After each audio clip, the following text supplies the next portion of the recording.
So let's move over to the defensive side of the ball. There's a new but familiar leader in the defensive coordinator, Will Windham, who serves as a linebacker coach for the Jaguars in 2023. We assume this means the 4-2-5 defensive scheme that we saw under Coach Womack will remain? Yeah, that was kind of a weird deal, too, because Womack, right before he left, he fired 4 assistant coaches, including Will Windham.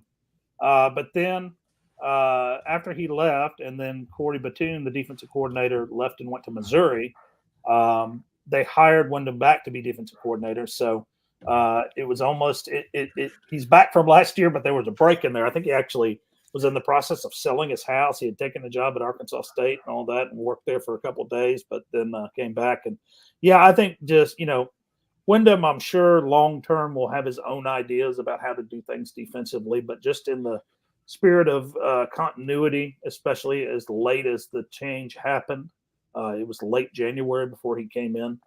I think that they will do pretty much what they did last year. The scheme will certainly be the same. The setup will be the same. All the positions are the same and all that. But in terms of how often they blitz or how often they play man-to-man or zone or whatever, that may be a little bit different. But in terms of if you're looking at it, watching it, it's not going to look a whole lot different. All right, let's talk about the guys up front along that defensive line. They lose Jamie Sheriff, Charles Coleman, Jamal Hickbottom, and Brock Higdon, but return Wakevius Tom, Carlos Johnson, Maurice Strong, Lamondre Brooks, and others. They also bring in Bryson Dixon coming over from Georgia Tech. How did that group look this spring, and did anyone stand out? Yeah,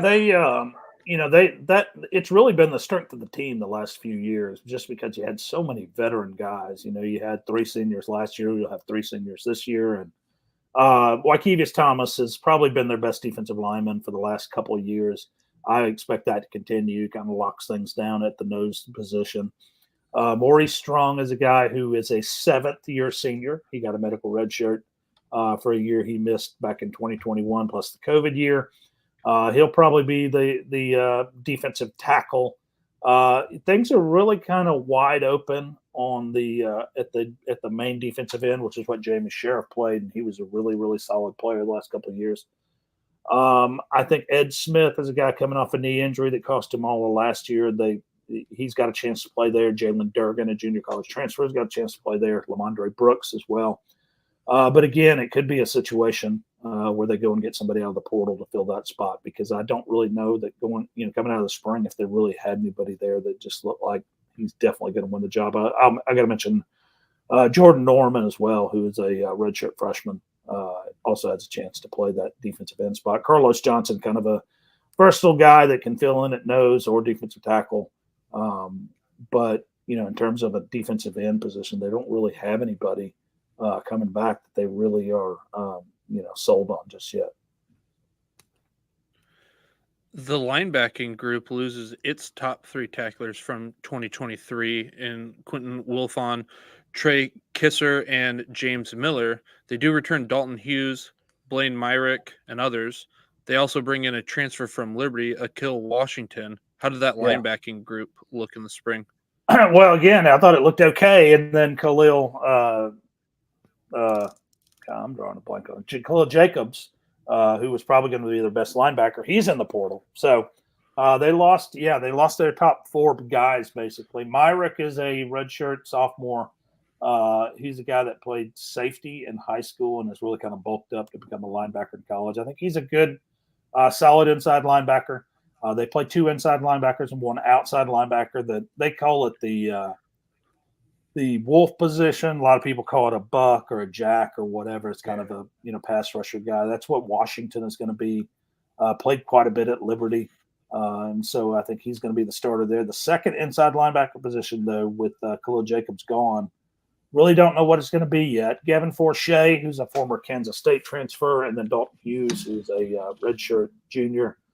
Both of those guys played outside last year, so they moved inside in the spring. I would expect it'll be some sort of job sharing arrangement to them. But of all the losses in the portal, including Lacey and Yam Banks at safety, who we'll get to, losing Khalil Jacobs was a huge blow. I mean, they were expecting him to be kind of the bell cow of this defense, and now he's gone. Speaking of the defensive backfield there, like you mentioned, you lose Yam Banks, which is a big loss. I feel like next year this time is definitely someone we could hear his name being called for the NFL draft. But they also lose Marquise Robinson and Jalen Jordan. They return Jaden Voisin, Ricky Fletcher, Mike Harris as others, and they bring in Ladarius Webb Jr. from Oklahoma State and Jordan Scruggs over from Hutchinson Junior College. How did that unit look this spring? Yeah, first the corners. I think Ricky Fletcher on one side is definitely solid. I think they thought he was he's gonna be kind of their next big name defensive back there. They've had some good ones, including Darrell Luter, now plays for the San Francisco 49ers. Marquise Robinson, they call him Cuddy. He transferred to Arkansas after the season, so they got to fill that spot.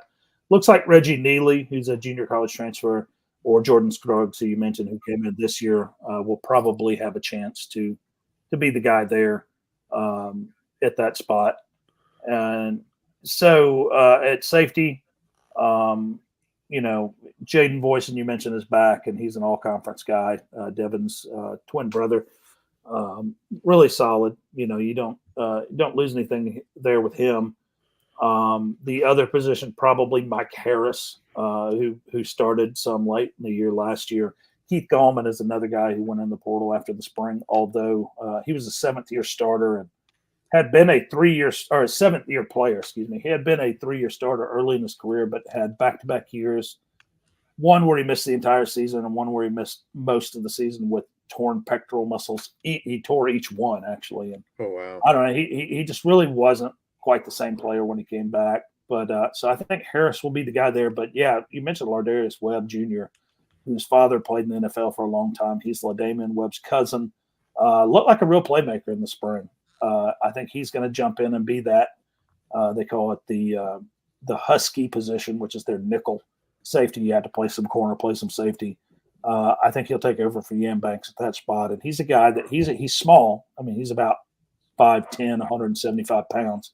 But I think if things go what they expect it to be, he could be just probably as good as Yam Banks. So that's a guy to watch for sure on the defense, I would say. If you had to pick a defensive player to have a breakout type season in 2024, who would you pick for that? Yeah, I would have said Khalil Jacobs, but he's gone now. So I think Blaine Myrick, an inside linebacker, has got a shot to be kind of a future star. I think that Lardarius Webb, but even though he's got a somewhat of a big name because of his dad and because he's LaDamian's cousin, really hasn't played a whole lot at the major college level. He was on the team at Oklahoma State last year, but barely played. So I think that if he's as good as he looked in the spring, he's got potential to be a good one as well.